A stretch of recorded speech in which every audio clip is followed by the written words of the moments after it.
Meet Bengu. She's sitting behind you. She's a colleague of ours.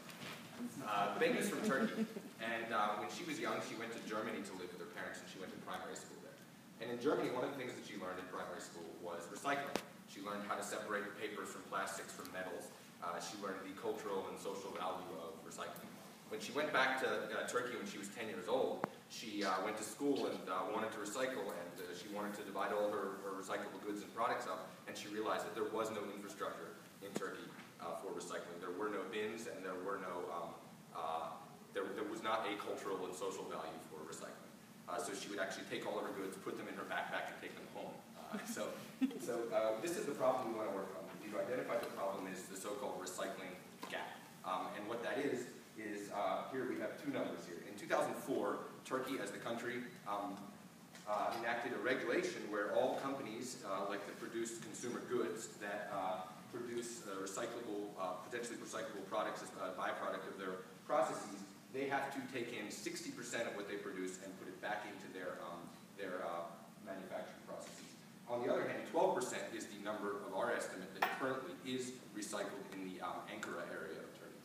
So we have here 3.5, our calculations, 3.5 million pounds of recyclable waste every year in Ankara, and only 12% of that is currently recycled. So who are we? We are Scholastic Plastic. We are a social enterprise that is a hybrid between a recycling and education consulting firm and a broker that is going to connect schools and recycling plants. So here's a little model of what we're going to do. There are three main players here. There are schools, there's us, the social enterprise, Scholastic Plastic, and recycling firms. What we propose to do is to develop a recycling education platform to give for free to various primary schools in the Ankara area. And then we will, through the program, incentivize students to bring their recyclable goods to school, recycle, and then the schools will then sell the recyclable goods to the recycling plants for a fee. And Scholastic Plastic, as the broker between the two, will take a 10% fee of what the schools make. Additionally, we have various companies here, Nestle, Coke, for example, that have an incentive because of this regulation to increase recycling in Turkey. And what we propose to do is to look at them for startup grants funding before the business gets started. So our primary deliverable here is really between the schools and us, Scholastic Plastic, and that is our recycling curriculum. We've looked at different models, and based on a model of the ladder of behavioral change and this idea of gaming, we've designed this recycling curriculum to present to schools, as Peter said, for free, and we will take 10% of that profit. But this recycling curriculum focuses first on interactive demonstrations, both to the school, the teachers, and the students, that focuses on environmentalism. There will be competition between classes that we establish through the curriculum so that they're really competing with one another to see who can produce more recycled goods in their classroom in these bins that we've created. And lastly, teacher trainings to help the teachers facilitate this learning process in their ecology classes in Turkey.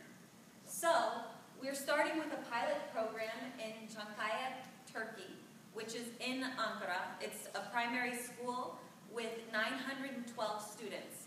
Based on a brief market analysis and some back-of-the-envelope calculations, we found that in Çankaya, with these 912 students, they can produce approximately 750 pounds of recyclables, and that will then be converted into approximately $1,500 of profit for us and $13,000 of profit for the school. There are 1,500 schools in Ankara alone, so there's plenty of options and opportunities for scalability. Hopefully, through this model, we will make sure that the future Bangus of the world don't have to come home crying because they have to tell their mother there is no recycling program in Turkey.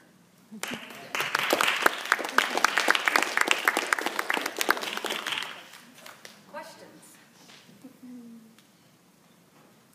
Yeah, what's the regulation that you were talking about in Turkey? So we have it there. It's called ANADA. You can talk about the regulation.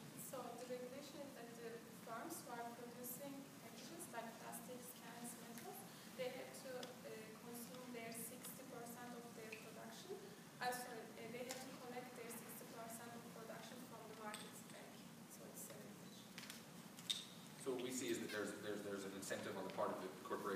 themselves to sort of, to promote recycling. So we see that as sort of the gap between what's being done and what essentially needs to be done.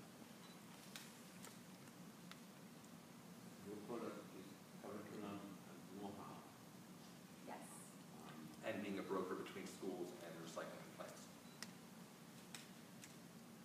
We're presenting a packaged product that is this connection between the schools and the recycling centers.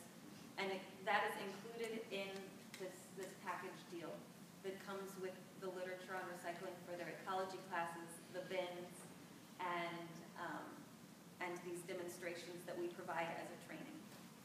Is there an existing model in Turkey as I know there's an existing law. Is there an existing model for the connections between these different users, and is the recycling, is there a clear pricing mechanism for the recycling firm to be buying from you? Okay. Yeah. Yeah, okay. So So basically we recycle papers very well, and there's a model that there's a foundation NGO who regularly collects papers from schools, but we don't recycle plastic and metals. So it's a model that we do papers, but not these. So yeah, it's we did a little analysis of, correct me with the numbers, but it was a certain amount of pounds that each Turk produces. Out of that, 33% was recyclable. So with that expected, that was our expected production per school, assuming that each of them have 912 students. We came up with the whole scalability of it. So you're having the children bring the plastic bottles from home back to school. We are educating them. But this is part of the process? Yes, Okay. yes. yeah, either home or their lunch in school or their water. And then so our company gives the training to the schools for free, and then, but takes a cut of what the school ends up selling to the recycling plants. So the school has a quite, you need a way of making sure that declaring, take advantage of the know-how. Right. That's true. Give it back as it's supposed to. Right. You have a system for auditing what's going on. Right. But we see it as a win-win because the schools gain some money, we do, recycling is a social benefit, and then the recycling plants are able to better connect with essentially their suppliers, which in this case would I be. think the question here was, what would the auditing system be? Okay. That's something we would need to. Yeah, I mean, that would definitely be something that we would need to explore. Currently, what the plants get their recyclables from now is they oftentimes rely on trash pickers, which are organized in gangs.